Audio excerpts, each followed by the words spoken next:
जय माता दी दोस्तों, अपना देश चैनल में आप सभी का हार्दिक स्वागत है। दोस्तों, आप भी माता रानी के सच्चे भक्त हैं तो कमेंट में ज़रूर से लिखें जय माता दी। दोस्तों, शरद पूर्णिमा यानी कि आश्विन मास की पूर्णिमा। दोस्तों, पुराणों के अनुसार देवी लक्ष्मी इसी पूर्णिमा तिथि को मंथन से उत्पन्न हुई थी। इसलिए इस शरद पूर्णिमा की रात का हिंदू धर्म में बहुत ज़्यादा महत्व है। दोस्तों, इस पूर्णिमा को रास पूर्णिमा, कौमुदी पूर्णिमा, कोजागरा पूर्णिमा के नाम से भी जाना जाता है। और इस रात में चंद्रमा अपनी 16 कलाओं से पूर्ण होकर आकाश से अमृत बरसाता है और वैभव की देवी लक्ष्मी अपने पति श्री हरि के साथ पृथ्वी लोक में भ्रमण करने को आती हैं। और दोस्तों, इस दिन माता देखते हैं कि इस समय रात को कौन जाग रहा है। जो व्यक्ति इस दिन जागकर माँ लक्ष्मी की पूजा करता है, माँ लक्ष्मी का स्वागत करता है, कभी भी धन और वैभव की कमी नहीं आती है। इसलिए दोस्तों, जान लेते हैं कि शरद पूर्णिमा की पूजा आपने किस दिन करनी है, कैसे करनी है, साथ ही सुनेंगे शरद पूर्णिमा की कथा।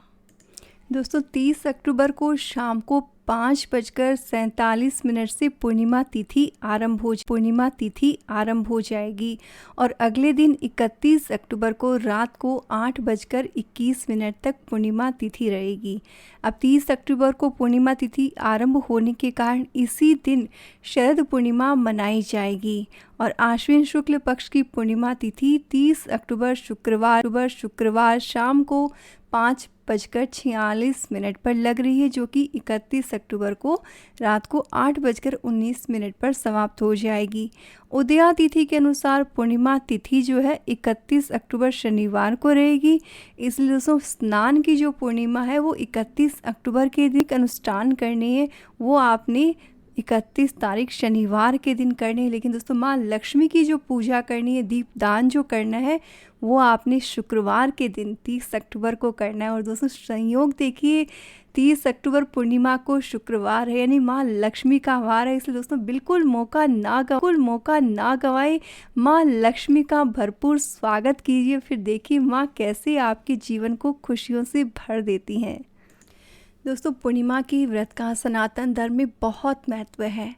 हर महीने में पड़ने वाली पूर्णिमा तिथि पर व्रत करने से भगवान विष्णु और माँ लक्ष्मी की विशेष कृपा है। माँ लक्ष्मी और श्री हरि की इसी कृपा को प्राप्त करने के लिए एक साहूकार की 2 बेटियां थी, उन्होंने पूर्णिमा का व्रत किया था। और दोस्तों, उन्हीं की कथा जो है मैं सुनाने जा रही हूँ। एक साहूकार था जिनकी 2 बेटियां थी। इन दोनों बेटियों में बड़ी बेटी जो थी वो पूर्णिमा का व्रत पूरे विधि विधान से और पूरे मन से किया करती थी। वहीं छोटी जो बेटी थी उसको व्रत करना पसंद नहीं था। व्रत करती तो थी लेकिन नियमों को आडंबर मानकर उनकी अनदेखी किया करती थी और व्रत को पूरा सही तरीके से नहीं किया करती थी। विवाह योग्य होने पर साहूकार ने अपनी दोनों बेटियों का विवाह कर दिया। बड़ी बेटी के घर समय पर स्वस्थ संतान का जन्म हुआ और संतान का जन्म छोटी बेटी के घर में भी हुआ, लेकिन उसकी संतान पैदा होते ही दम तोड़ दी थी। 2-3 बार ऐसा ही होने पर उसने एक ब्राह्मण को बुलाकर अपनी व्यथा कही। उसकी सारी बात सुनकर कुछ प्रश्न पूछने के बाद ब्राह्मण ने उससे कहा कि तुम पूर्णिमा का अधूरा व्रत करती हो, इसी कारण तुम्हारा व्रत फलित नहीं होता। तुम्हें अधूरे व्रत का दोष लगा है। ब्राह्मण की बात सुनकर छोटी बेटी ने पूर्णिमा व्रत पूरे विधि विधान से करने का निर्णय लिया और वो जान गई कि हाँ, उससे यही गलती हुई है, क्योंकि वह कभी भी पूर्णिमा का व्रत जो है ढंग से नहीं किया करती थी। लेकिन पूर्णिमा आने से पहले ही उसने एक बेटे को जन्म दे दिया और जन्म लेते ही बेटे की मृत्यु हो गई। इस पर उसने अपने बेटे शव को एक पीढ़े पर, यानी कि चौकी थी, उस पर लेटा जो था डालकर उसको ढक दिया ताकि किसी को पता ना चले। फिर उसने अपनी बड़ी बहन को बुलावा भेजा और जब बहन आई तो उसे पीढ़ा पर बैठने के लिए आग्रह किया। जैसे ही बहन पीढ़े पर बैठने लगी, उसे लहंगे की किनारे पर बच्चे को छूने का एहसास हुआ और जैसे ही उसका लहंगा जो है बच्चे को छुआ, बच्चा जीवित होकर रोने लगा। इस पर बड़ी बहन पहले तो डर गई, फिर छोटी बहन को बहुत डांटा, बहुत गुस्सा किया कि क्या तुम कैसी पागल माँ हो जो अपने बच्चे को लेटाकर उस पर किसी को बैठने के लिए कहती हो? अगर ये बच्चा मर जाता तो हत्या का दोष नहीं लग जाता? क्या तुम मुझ पर कलंक लगाना चाहती हो? मेरे बैठने से बच्चा मर जाता तो क्या होता?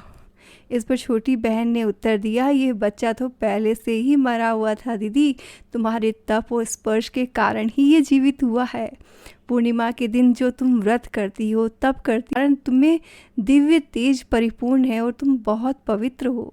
अब मैं भी तुम्हारी तरह व्रत करूंगी, पूजन करूंगी। इसके बाद उसने पूर्णिमा व्रत की विधि पूरे विधि विधान से जानी और पूर्ण रूप से उसने व्रत करना शुरू किया। साथ ही व्रत के महत्व और फल का पूरे नगर में प्रचार किया। जिस प्रकार माँ लक्ष्मी और श्री हरि ने साहूकार की बेटी की कामना पूर्ण कर सौभाग्य प्रदान किया, वैसे ही हम सभी पर अपनी कृपा दृष्टि बनाए रखना। जय माँ लक्ष्मी, जय माँ लक्ष्मी। दोस्तों, ये तो हो गई शरद पूर्णिमा की कथा। अब हम जान लेते हैं कि शरद पूर्णिमा के दिन आपने पूजा कैसे करें। दोस्तों, कुछ एक ज़रूरी काम होते हैं जो आपने पहले दिन ही कर लेने चाहिए। घर से जो भी कबाड़, कचरा, कोई भी बेकार की चीज़ें, वो सब हटाकर घर को बिल्कुल से आप साफ़ और स्वच्छ कर लें। और पूर्णिमा के दिन सुबह जल्दी उठकर घर की साफ़ सफाई करके आपने पूरे घर में गंगा जल का छिड़काव कर लेना चाहिए। मंदिर की अच्छी तरीके से साफ़ सफाई कर लेनी चाहिए। और घर के गेट पर, मेन गेट पर आपने आम के पत्तों की बंधनवार जरूर से लगानी चाहिए। और मेन गेट के बाहर माँ लक्ष्मी के चरणों वाली रंगोली आप जरूर से बनाएं, और हो सके तो हल्दी से बनाएं दोस्तों। साथ ही अपने मेन गेट पर आप हल्दी से ओम के चिन्ह भी बना दें। तो दोस्तों, ये तैयारी आपने करने के बाद में अपने घर में नॉर्थ ईस्ट में आप एक चौकी लगाएं, उस पर लाल या पीला कपड़ा बिछाकर उस पर माँ लक्ष्मी और विष्णु भगवान की प्रतिमाओं को स्थापित करें। अगर दोस्तों आपके यहाँ पर सोने की मूर्ति हो तो आपने एक तांबे या मिट्टी के कलश पर, जिसे कि आपने जल से भरकर उसके ऊपर में, या फिर आप चावल से भी भर सकते हैं, उस कलश पर वो लक्ष्मी जी की जो मूर्ति है उन्हें कपड़ों से ढककर, यानी अच्छे सुंदर से वस्त्र पहनाकर उस कलश पर आपने स्थापित करना चाहिए।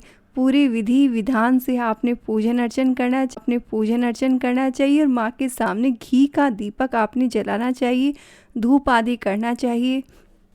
साथ ही जब सुबह आप पूजा करेंगे दोस्तों, तो कोई भी सफ़ेद या पीली मिठाई का जो है आप भोग लगा सकते हैं। लाल और पीले फूल अर्पित कर सकते हैं, और हो सके तो गुलाब का या कमल का फूल आप अर्पित कर सकते। तो हो गई सुबह की पूजा। लेकिन इसकी जो विशेष पूजा होती है दोस्तों शरद पूर्णिमा की, वो शाम के समय से शुरू होती है। शाम के समय चंद्रमा निकलने पर आपने मिट्टी के सौ दिए अपने सामर्थ्य के अनुसार गाय के शुद्ध घी के दिए जलाने चाहिए। साथ ही दोस्तों आपने इस दिन खीर जरूर से बनानी चाहिए, और खीर में आपने ड्राई फ्रूट्स, मिश्री और शुद्ध गाय का घी जो होता है वो थोड़ा सा डालकर आपने तैयार कर लेना। फिर एक सफ़ेद पतले कपड़े से आपने कवर करके उसे चांद की रोशनी में रख देना है। आपने सुबह 3 बजे तक, यानी कि ब्रह्म मुहूर्त शुरू हो तब तक आपने का जप करते रहना है। श्री सूक्त का पाठ कर लेना, भगवान श्री कृष्ण की महिमा सुन लेनी है। श्री कृष्ण मधुराष्टकम का पाठ कर लेना, या कनक धारा स्तोत्र, आप जो भी पाठ कर सके वो पाठ, ये सब करते हुए आपने 3 बजे तक का समय व्यतीत करना चाहिए, जागते रहना चाहिए। साथ ही पूजा जब शुरू करें तो गणपति जी की आरती भी आपने ज़रूर से करनी चाहिए। और फिर 3 बजे के लगभग आपने जो खीर रखी थी चांद की रोशनी में, उसका भोग आपने माँ को लगाना चाहिए। और फिर सुबह ब्रह्म मुहूर्त में स्नान करके आपने वो खीर अर्पित करने के बाद में सब परिवार उस प्रसाद को ग्रहण करना चाहिए। और दोस्तों आपने इस प्रसाद को वितरित भी जरूर से करना चाहिए। इस प्रकार जगत पालक और ऐश्वर्य प्रदायिनी की पूजा करने से सभी मनोवांछित कार्य पूरे हो जाते हैं। और दोस्तों अगर आपके ऊपर किसी तरह का कर्ज है तो आपको उस कर्ज से भी मुक्ति तुरंत ही मिल जाएगी। साथ ही दोस्तों जब आप शाम की पूजा करें उस समय एक काम जरूर से करना है। अपने घर के मेन गेट के पास में आपने दिए जरूर से जलाने, घर के मेन गेट के पास में दिए जलाएं, और रात को भी आपने दिए जला कर रखने। और ख्याल रहे दोस्तों, एक दिया जो आप पूजा की चौकी पे रखें वो रात भर जले, ऐसी आपने व्यवस्था कर लेनी। अखंड दीपक आपने जलाना है ताकि पूरी रात वो दिया जो है वो चलता रहे। दोस्तों अगर इस तरह से आप दिया जलाएंगे तो माँ लक्ष्मी की असीम कृपा आपको ज़रूर से प्राप्त होगी। साथ ही दोस्तों उस दिए में आपने बाती के स्थान पर मूली की बाती बढ़कर ही लगानी चाहिए। दोस्तों आप खुद देखेंगे कि इस एक आपके जीवन में कैसे माँ लक्ष्मी की कृपा बरसती है। और दोस्तों वीडियो अगर आपको अच्छा लगे तो आप कमेंट में ज़रूर से लिखें जय माँ लक्ष्मी। साथ ही दोस्तों अपने परिवारजनों के साथ में से आप शेयर कर लीजिए ताकि वो भी इस शरद पूर्णिमा के महत्व को समझें और इसी तरीके से पूजन अर्चन करके माँ का आशीर्वाद। दोस्तों आप अपना देश चैनल में नए हैं तो अपना देश चैनल को सब्सक्राइब करके घंटी के बटन को प्रेस कर दीजिए, ऑल के ऑप्शन को सेलेक्ट कर लीजिए ताकि आप और हम इसी तरह वीडियोस के थ्रू जुड़े रहें। फिर मिलेंगे दोस्तों नए वीडियो में, तब तक जय माता दी, जय माँ लक्ष्मी।